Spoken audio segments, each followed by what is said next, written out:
시간 긍휼히 여기는 자, 긍휼히 여기는 자라는 제목으로 하나님 말씀 증거하겠습니다. 우리가 주일 낮 예배 계속 팔복의 말씀을 듣고 있습니다. 팔복의 말씀을 해석하는 방법들이 여러 가지가 있는데 우리가 지금 계속해 듣고 있는 말씀은 팔복이 신앙생활의 단계를 이야기하고 있는 복이다라는 말씀을 계속 듣고 있습니다.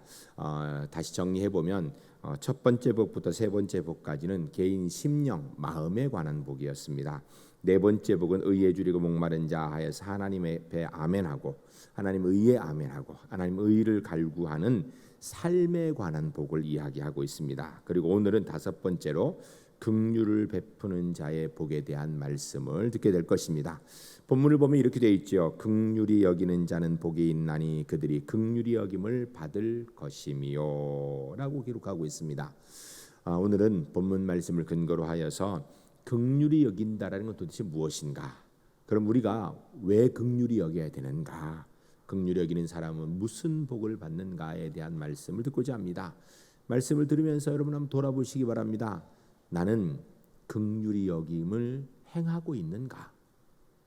내가 긍휼히 여김을 행하고 있는 것이 제대로 하나님의 뜻에 따라 잘하고 있는가 돌아보시는 가운데 우리 제1교 모든 성도님들 긍휼히 여기는 자가 받아 누리는 복이 우리 제1교 하나님의 사람들의 복이 모두 될 수 있기를 주의 이름으로 간절히 축복합니다.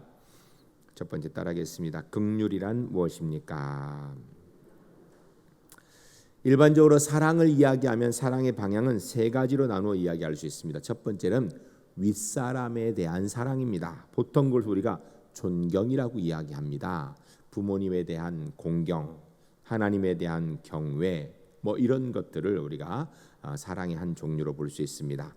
두 번째 사랑의 종류는 나와 같은 위치에 있는 사람을 내가 사랑하는 것입니다. 친구에 대한 사랑이죠. 그래 친하다, 친애한다, 이런 표현들로 우리가 이야기할 수 있습니다. 세 번째 종류의 사랑은 나보다 못한 사람을 사랑하는 것입니다. 이 세 가지 중에서 그럼 어디가 긍휼인가? 이 세 번째 사랑이 바로 긍휼에 해당하는 것입니다. 긍휼은 나보다 못한 사람, 내 아랫사람을 보면서 그를 사랑하는 것, 이것이 바로 긍휼입니다.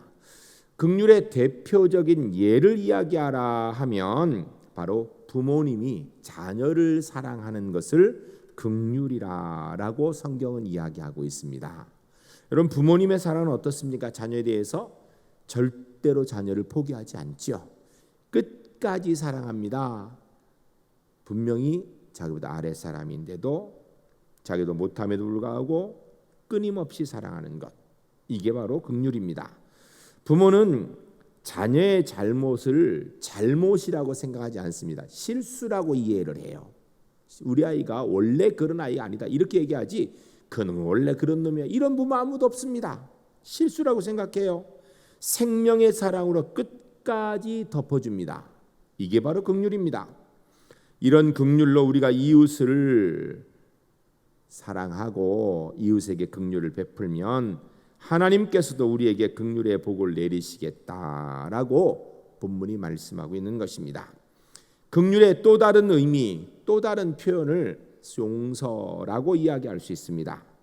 사람들은 남의 죄에 대해서 너무 지나치게 객관시합니다. 그래서 그냥 일반적인 딱 자를 들이대서 기준을 가지고 당신은 틀렸어, 당신은 맞았어 이렇게 쉽게 이야기하는 경우가 많이 있습니다.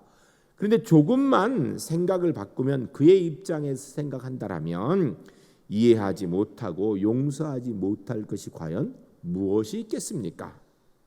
큰 실수도 작은 실수인 것처럼 생각하면 좋지 않을까요?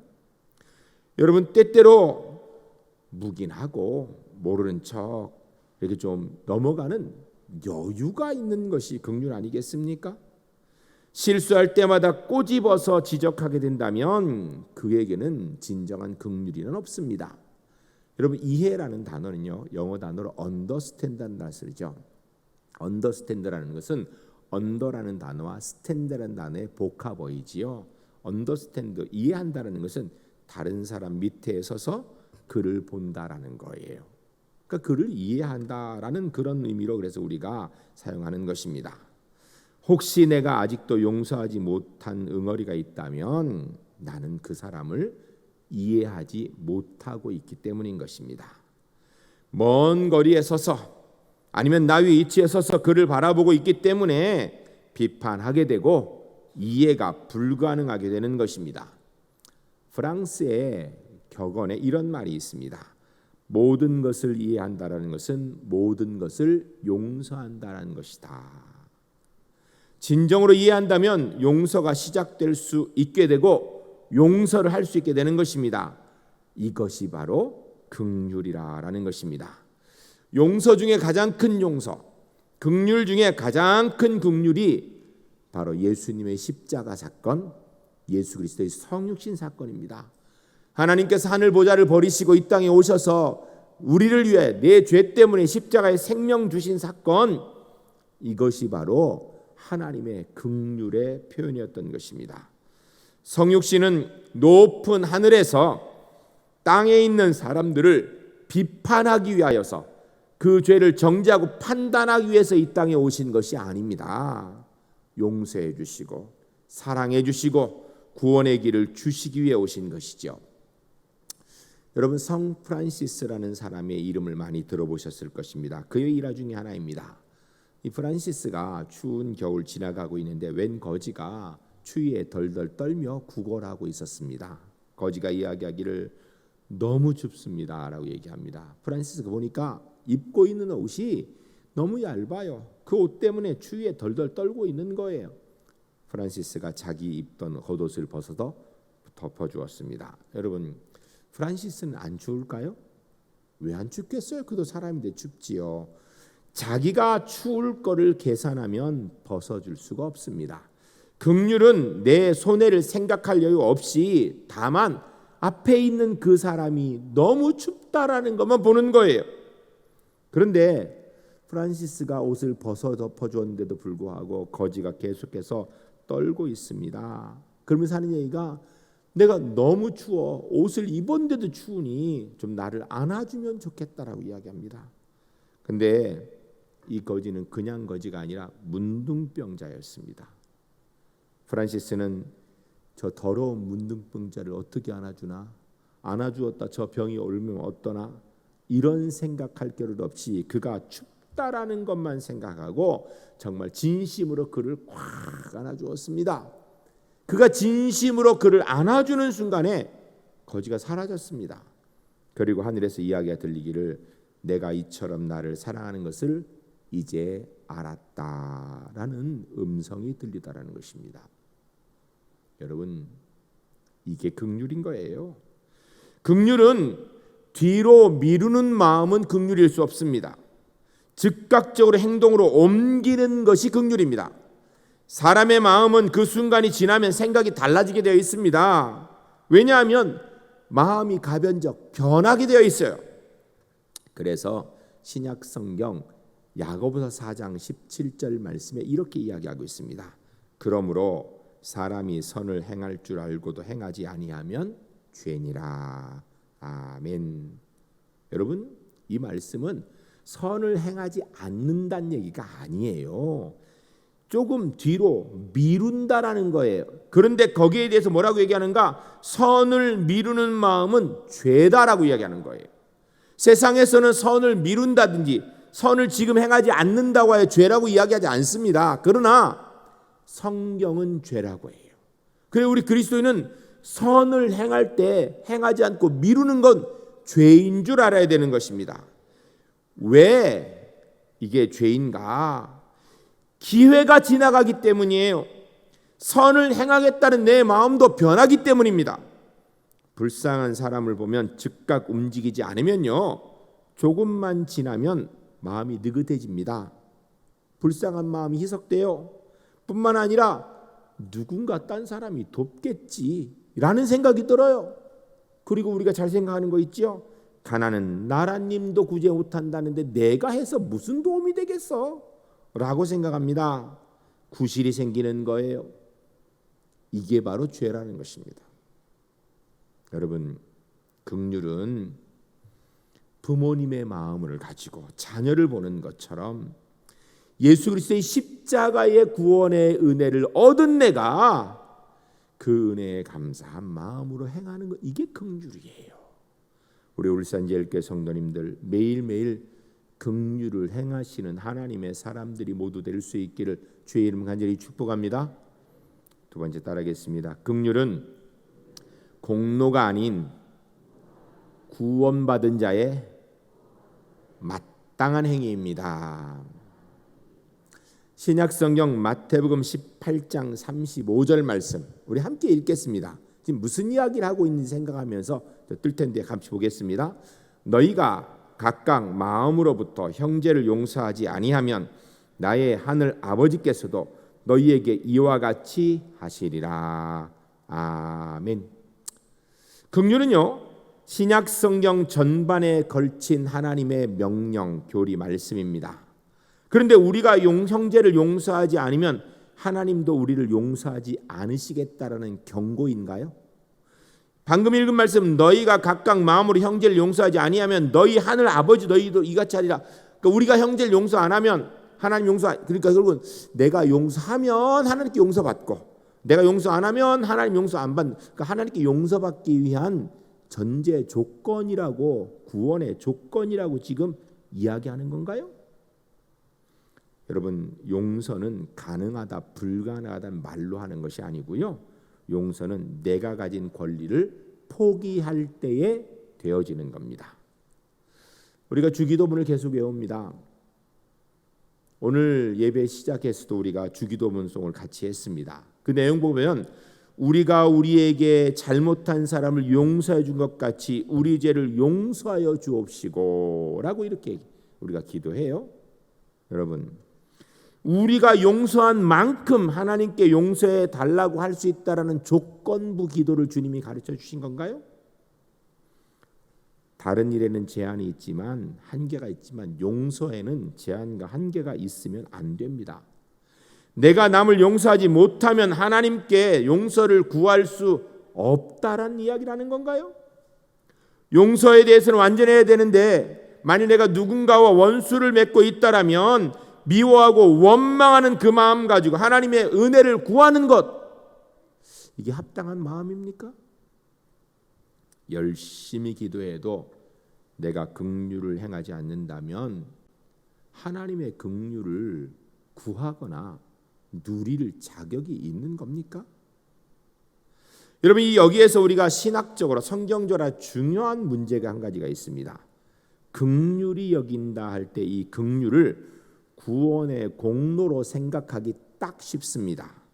그런데 모든 용서에 대한 구절들을 우리가 그 배경을 정확하게 알고 해석을 해야 돼요. 그냥 그 단어들만 딱 떼려면 하나님 앞에 구원받기 위한 전제 조건, 구원의 조건이 용서구나, 긍휼이구나, 이 생각이 드는데 성경 그런 얘기를 하는 게 아니에요.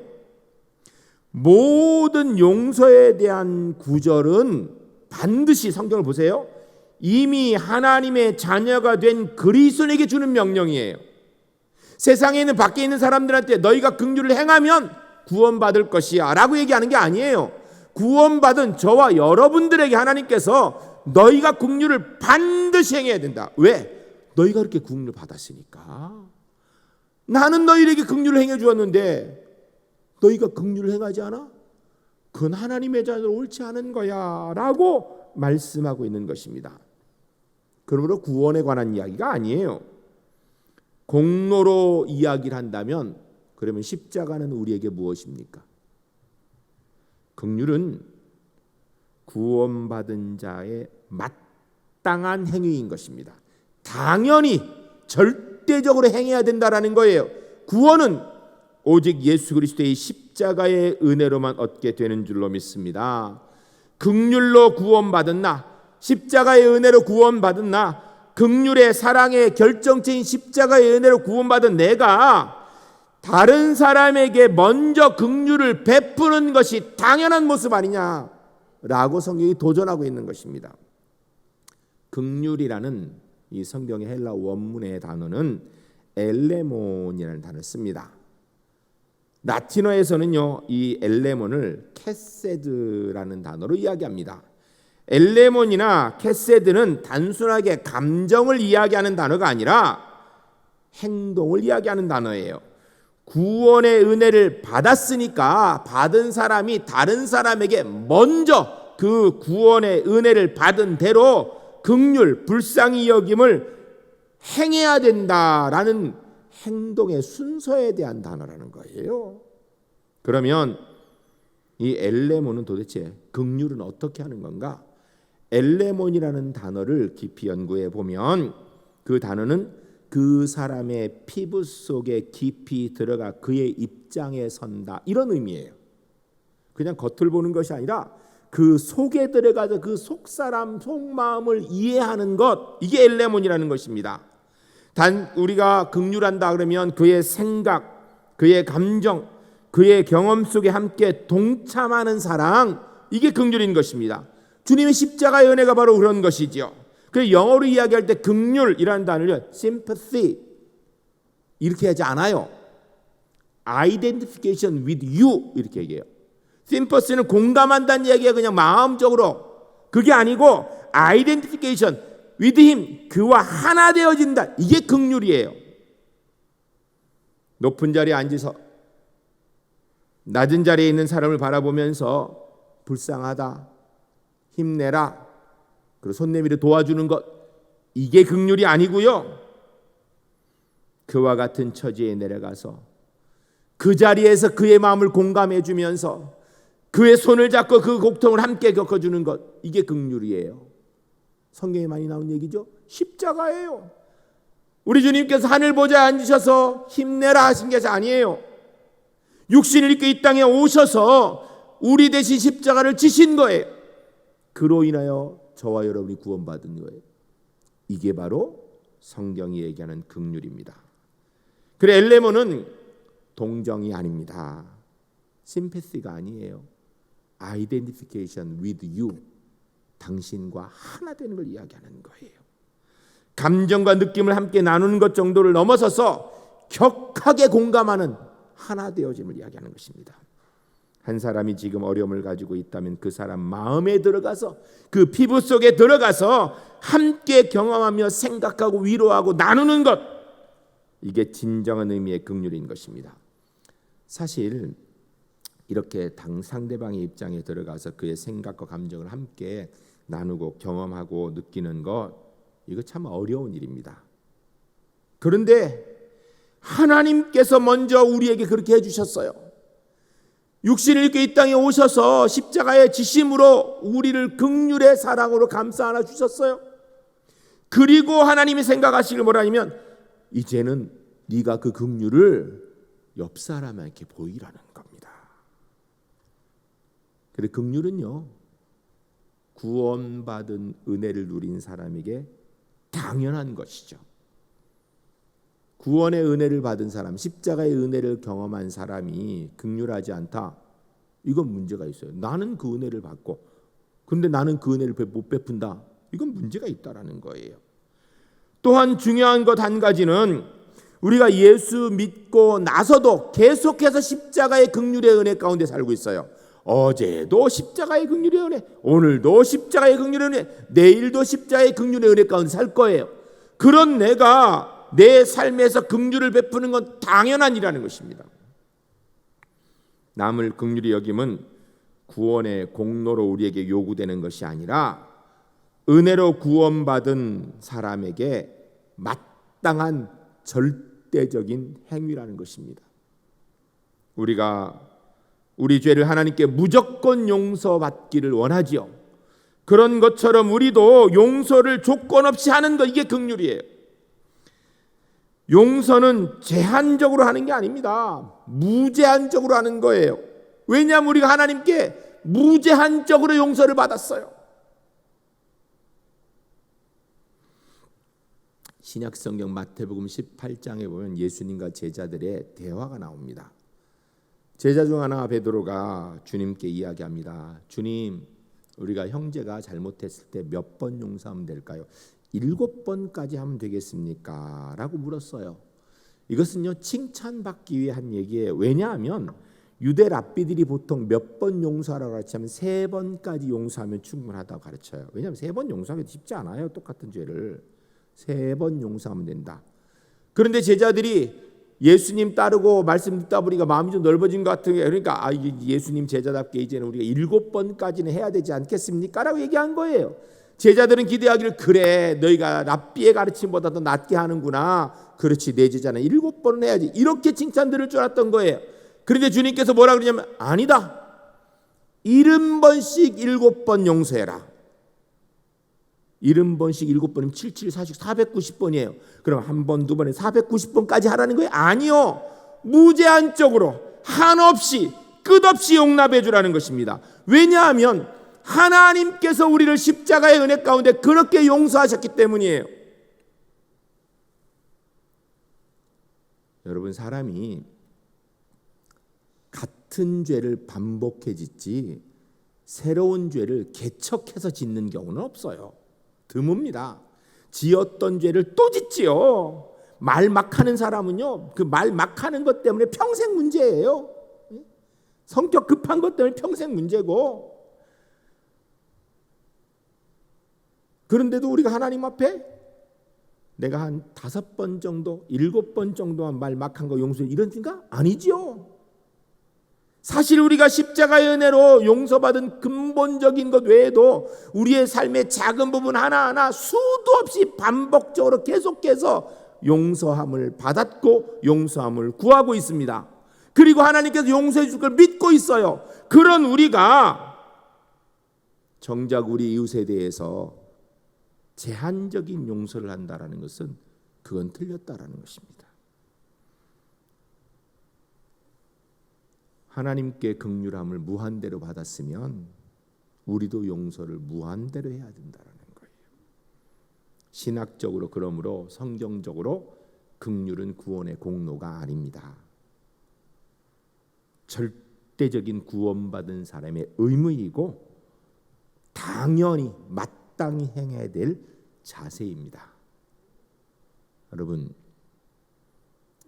긍휼히 여기는 것, 용서하는 것 안 쉽지요.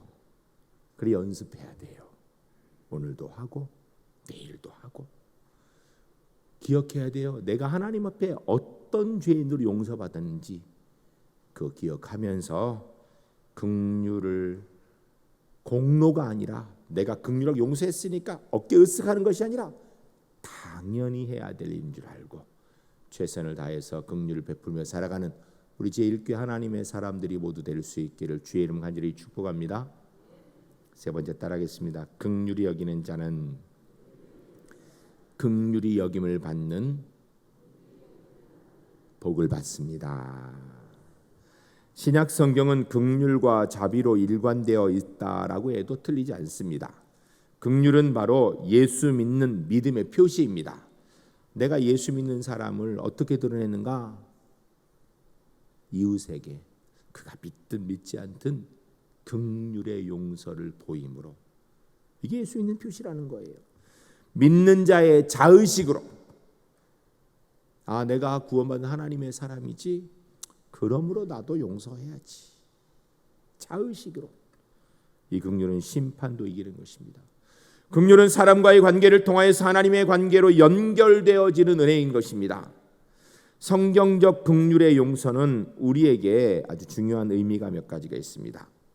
첫 번째로, 긍휼은 하나님의 마음으로 돌아가는 것입니다. 하나님의 자녀가 되었으면 하나님을 닮아야 되는 게 당연하죠. 당연히 자녀는 아버지를 닮아야 되는 거예요. 그러므로 하나님 마음으로 돌아가서 자꾸 하나님 마음을 연습하여서 하나님께로 돌아가서 하나님이 우리에게 베푸신 긍휼, 나도 이 땅에서 당연한 것으로 자꾸 베푸는 거예요. 하나님 닮아가는 삶을 사는 겁니다. 두 번째로, 긍휼을 행한다는 것은 내가 내 공로로 구원받은 것이 아니라 하나님의 은혜로 구원받았다라는 죄인인 것을 인정하는 것입니다. 우리는 내 공로가 아니라 하나님의 긍휼의 은혜, 십자가의 은혜로 구원받았으니 이제는 그 긍휼의 은혜를 이웃에게 베푸는 것, 그건 대단한 게 아니라 당연한 것입니다. 내가 받은 그 많은 은혜 생각하며 당연히 긍휼을 베푸는 것. 그래서 그리스도인은요, 긍휼을 베풀고도 교만할 수 없는 겁니다.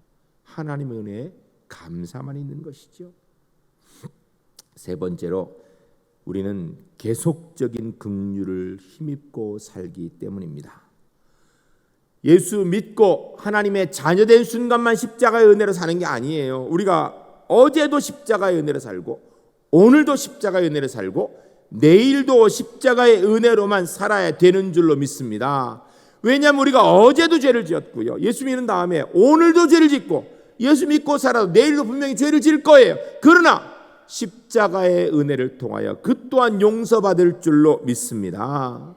이것 알기 때문에 우리가 긍휼을 베푸는 것입니다. 나는 긍휼을 베풀지 않으면서 긍휼을 바라기만 하면 그 정상 아니지요. 긍휼을 구하는 마음, 곧 긍휼을 베푸는 마음으로부터 나온다라는 거예요. 사실 이렇게 살면, 그렇게 이웃에게 하나님의 십자가의 은혜의 긍휼에 감격하여 그 감격의 은혜로 긍휼을 베풀며 살면 그 삶이 이미 천국을 누리는 삶이 아니겠습니까? 당연히 그 삶이 천국이지요. 하나님께 나의 죄를 무조건 용서해 주길 원했으니 나도 이웃에게 당연히 무조건 용서를 베풀어야 되는 것입니다. 그런 의미에서 우리 그리스도인들 좀 너그러워야 됩니다. 타인을 위하여서 될 수 있도록 손을 넓게 펼 줄 알아야 됩니다. 자신을 위해서는 인색해도 돼요. 그러나 다른 사람에게는 좀 여유를 가져야 됩니다. 적어도 우리 그리스도인들 주일날만은 좀 하나님의 후한 너그러움으로 살았으면 좋겠어요. 하나님 말씀 들은 날은 최소한 하나님께 예배하고 찬송하며 구원의 은혜 감격을 다시 한번 새긴 주일날만이라도 좀 너그럽게 여유롭게 살았으면 좋겠습니다. 사실은 일주일의 삶을 주일 들은 그 말씀대로 십자가의 은혜의 감격대로 여유롭게 너그럽게 살면 더 좋습니다. 그러나 최소한 주일날만이라도 그래야 되지 않겠어요? 부모님들 아이들 평상시 볼 시간 없다가 주일날 같이 교회 데리고 오면서 일주일 잘못했던 거 모아서 혼내키지 마세요. 그럼 애들이 생각이 주일은 혼나는 날이구나. 불행한 거에 오히려 주일날 잘못해도 주일이니까 너 오늘 살은 줄 알아. 이래야지. 주일은 은혜의 날이구나. 이거 알지요? 여러분, 우리가 십자가의 은혜에 감격하여 긍휼을 베풀고 여유롭게 너그럽게 살아, 그 삶이 이미 천국의 은혜, 천국의 복을 누리는 삶인 거예요. 긍휼을 여기는 자, 성경이 구체적으로 복을 이야기합니다. 첫 번째로 긍휼을 베푸는 자에게는 내적으로 오는 복이 있습니다. 잠언 11장 17절에 인자한 자는 자기의 영혼을 이롭게 하고 잔인한 자는 자기의 몸을 해롭게 하느니라. 아멘.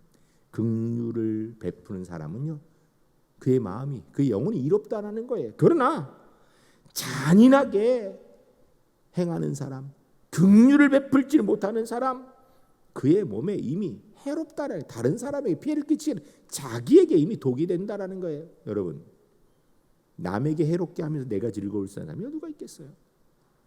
옆에 사람을 기쁘게 하면 그도 내가 기쁘게 되는 거예요.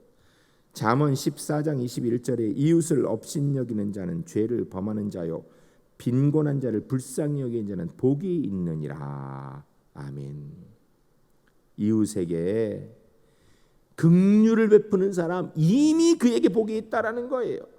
긍휼은 마음에 평안을 주고 남에게 악을 행하는 사람은 자기 영혼이 먼저 손해를 본다라는 것입니다.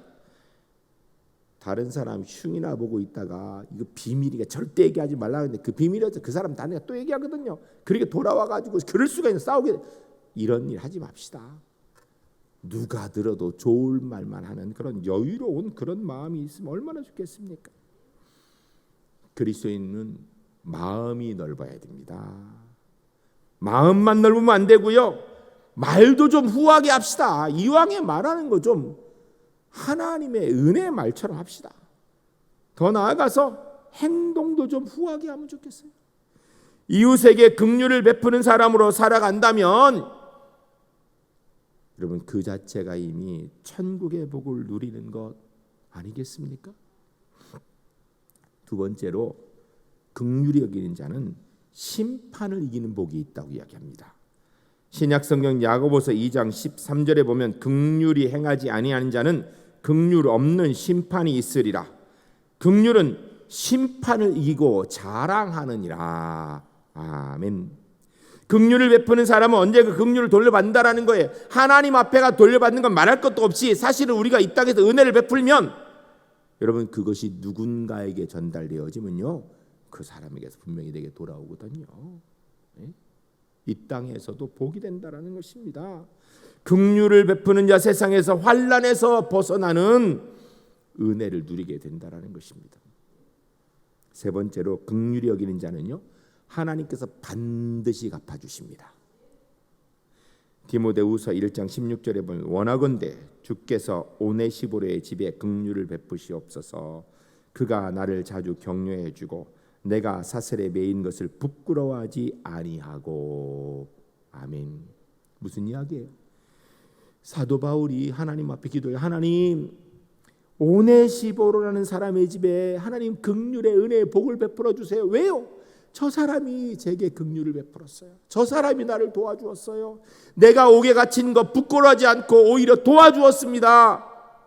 여러분 하나님께서 그 기도 들으실까 안 들으실까? 당연히 들으시죠.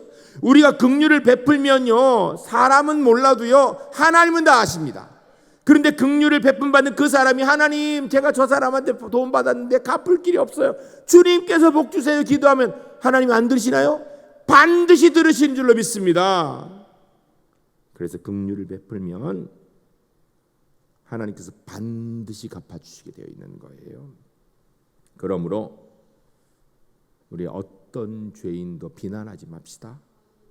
멸시하고 비판하지 맙시다. 여러분 성경을 보면요 죄인을 보고 비판하고 비난하라고 하지 말고 긍휼히 여기고 불쌍히 여기라고 되어 있어요. 바꿔 얘기하면 비판하고 판단하는 건 누가 한다고 했는가? 성경에 하나님이 하신다라는 거예요. 우리는 뭐라고 하는가? 사랑을 베풀고 용서하고 긍휼히 여기고 이거 우리 또로 하라는 거예요. 여러분 다른 사람 판단하고 비판하면서 행복할 수는 없습니다. 그러나 긍휼을 베풀고 용서하고 사랑하면 행복하게 되어 있는 거예요. 하나님께서 하나님의 자녀에게 너희 행복한 일만 하라고 얘기하신 거예요. 우리 울산제일교회 성도님들 언제나 이해하고 상대방 입장에서 동참하고 마치 어머니가 자녀를 긍휼히 여기듯이 긍휼을 베풀며 사는 하나님의 사람들 되시기를 주의 이름 간절히 축복합니다. 다른 사람이 잘못하면 두세 번 하면 아이고 그 인간 원래 그래 이렇게 말하지 맙시다. 처음 단 한 번 실수한 것처럼 그 사람 원래 그런 사람 아니야 라고 봅시다. 타인 실수가 언제든지 내 실수가 될 수 있다는 사실도 기억해야 됩니다. 긍휼을 베풀며 살아서 하나님께 받은 긍휼의 은혜 나의 삶을 통하여 온몸으로 체험하고 그 가운데 천국을 누리는 우리 울산제일교회 하나님의 사람들이 모두 될 수 있기를 주의 이름 간절히 축복합니다. 이 개념에서 오늘 본문을 읽어야 돼요. 이 본문 다시 한번 읽겠습니다. 이 생각을 가지고 주님 이 본문 말씀대로 살기로 합니다. 기도하는 마음으로 같이 읽겠습니다. 긍휼히 여기는 자는 복이 있나니 그들이 긍휼히 여김을 받을 것이며. 아멘. 한 번 더 읽겠습니다. 한 번 더 읽겠습니다. 읽으실 때 주님 저희가 십자가의 긍휼의 은혜 한순간도 잊지 않고 매일매일 그 긍휼의 은혜를 베푸는 자 되겠습니다. 같이 한번 읽겠습니다. 다시 한번. 긍휼히 여기는 자는 복이 있나니 그들이 긍휼히 여김을 받을 것이며. 아멘. 기도하시겠습니다.